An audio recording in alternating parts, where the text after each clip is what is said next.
Every royal birth follows the same strict protocol, except one. And when you look closely at the timeline surrounding Meghan's labor, you'll see why doctors, insiders, and even longtime royal observers all say the same thing. This shouldn't be possible, because the moment you break down that timeline piece by piece, the entire story shifts fast.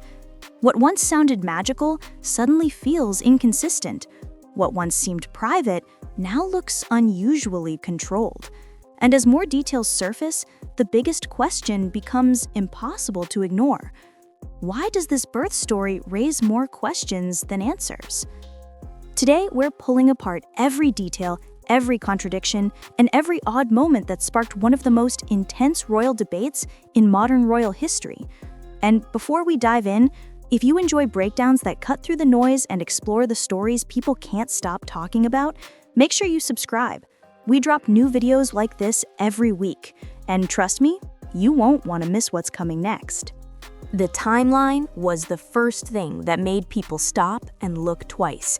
According to Harry's memoir, Meghan delivered at Portland Hospital and returned home to Frogmore Cottage just 2 hours later.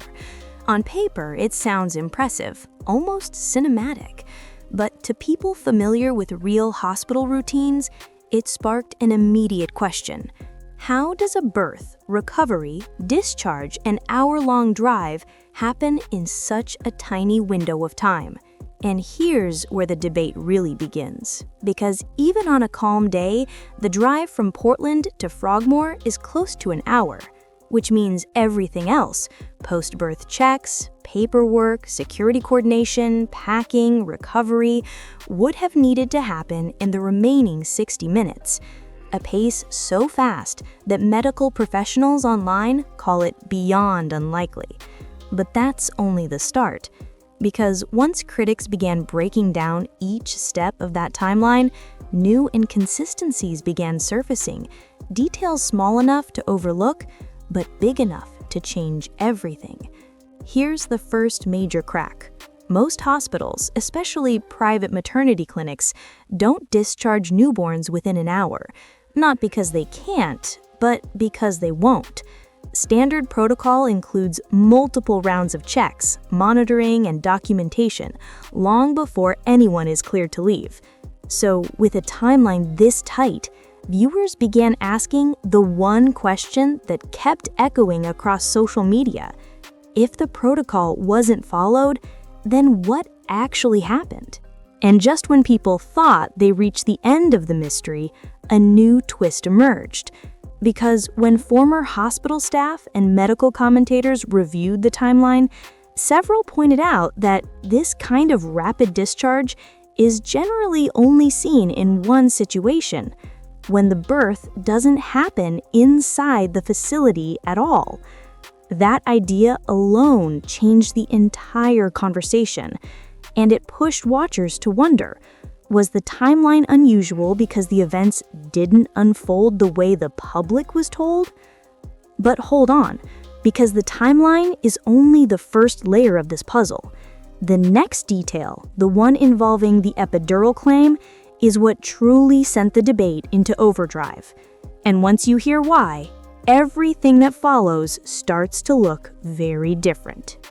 If the timeline raised eyebrows, the 2 epidurals claim blew the conversation wide open.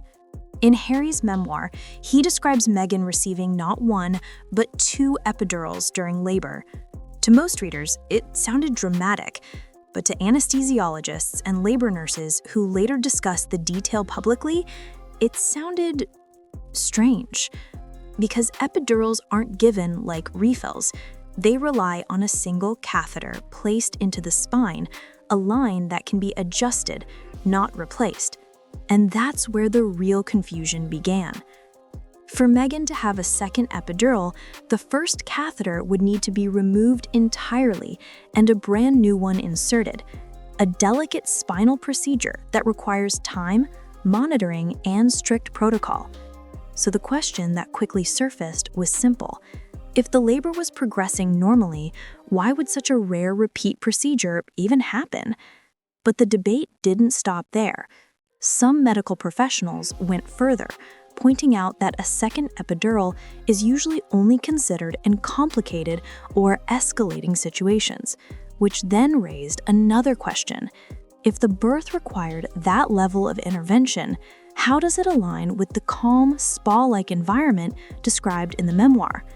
And that's when the story took an unexpected turn, because observers noticed that Harry's description of the epidural process didn't quite match the standard medical sequence, a mismatch small enough to slip by casual readers, but big enough to send professionals digging deeper. Almost immediately, online commentators began wondering, was this just a misremembered detail, or a sign the public narrative wasn't based on a typical hospital setting at all? Once the medical contradictions started stacking up, people turned their attention to something even more puzzling: the hospital itself. Meghan and Harry described a calm, dimly lit, spa-style birthing room at Portland Hospital. Candles glowing, soft light, a peaceful atmosphere.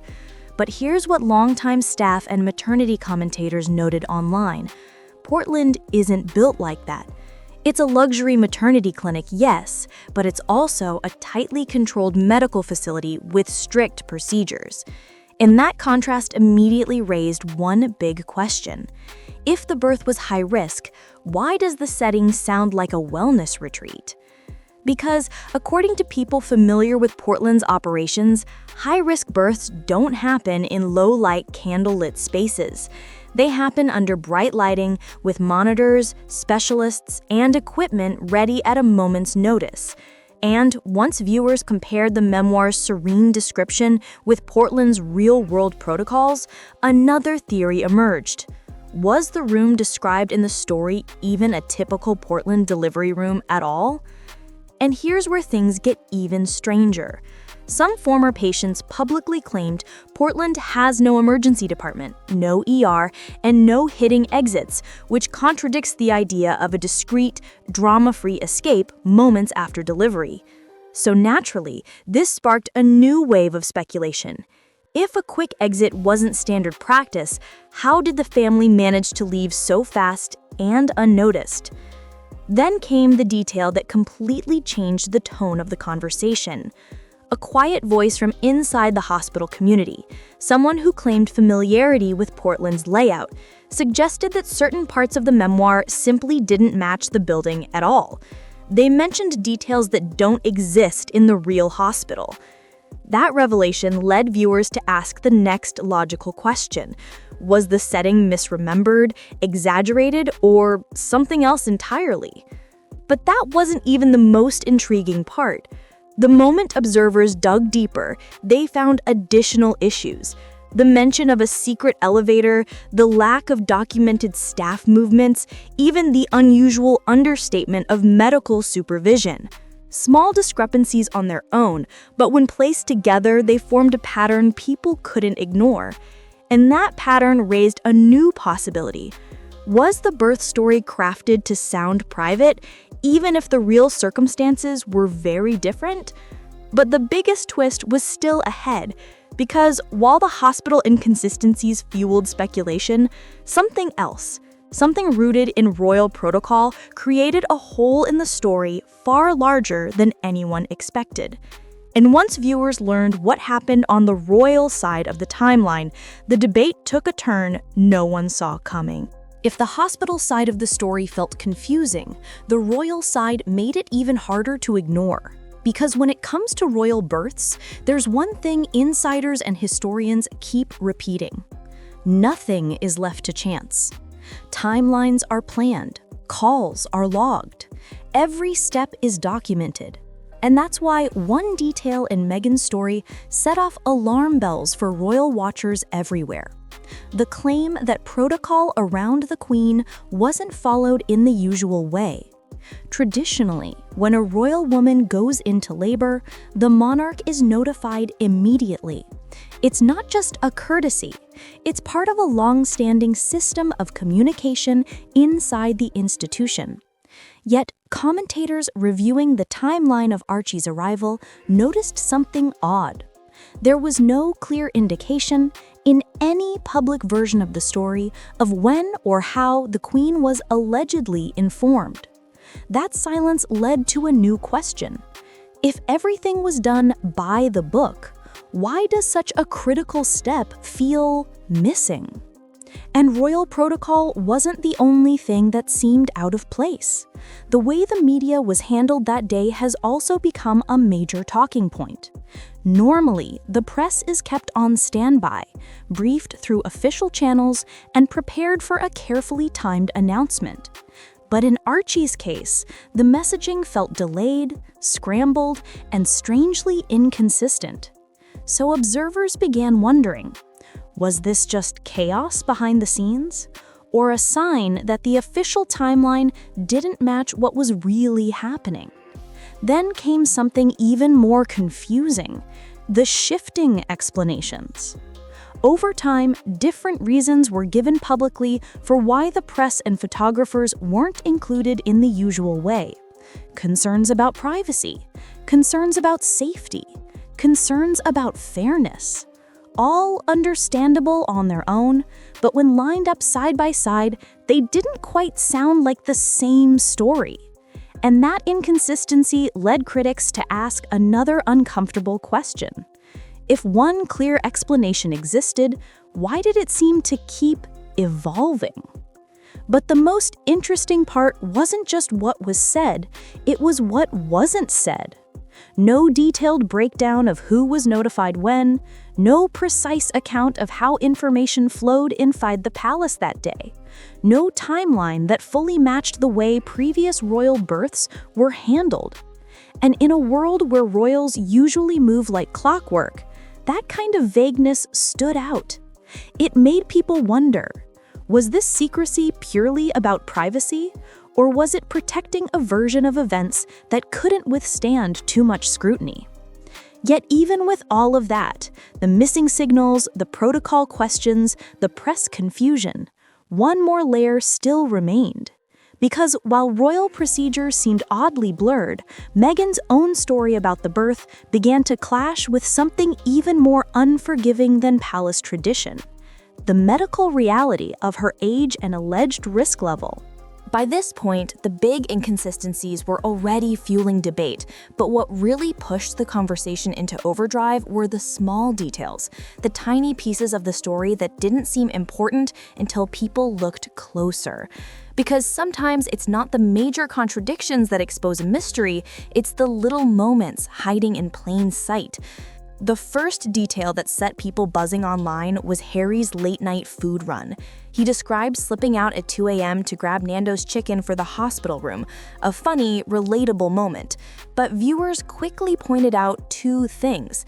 Nando's reportedly closes before midnight, and Portland Hospital offers 24-hour private dining. So naturally, this raised a new question.